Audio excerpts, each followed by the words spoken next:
Let me show you how to fix Teams camera not found error on your mobile device. So if you're having issues or Teams is having issues locating your camera on your phone, the first thing that you can try out in this situation is try to check for permissions. So what you can simply do is tap and hold the app, head over to this eye icon, which is the app info. Once you're inside of the settings page, head over to app permissions and make sure that the camera is selected to allow.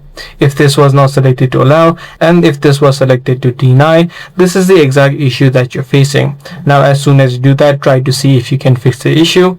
If the issue is still not fixed, however, you can head back to the exact settings page, scroll down, and you'll be able to see the section called clear data. You can just tap on OK. Once you tap on OK, you might be now logged out of your Teams account, so you'll need to log in back. So once you complete both of these steps, try to see if you can now fix the issue. What you can also try out is try to clear all of the applications or all the applications that are running on the background, which might also be conflicting with other applications. So make sure you clear out all of the applications running in the background, and if still none of the solutions are working out for you, this likely might be a phone glitch. So what you need to do is restart your phone and also make sure you reinstall the application of Teams. Once you do these steps, you should be able to fix the Teams camera not found error. Do give this video a thumbs up. That's pretty much all for today. I'm going to see you in the next video.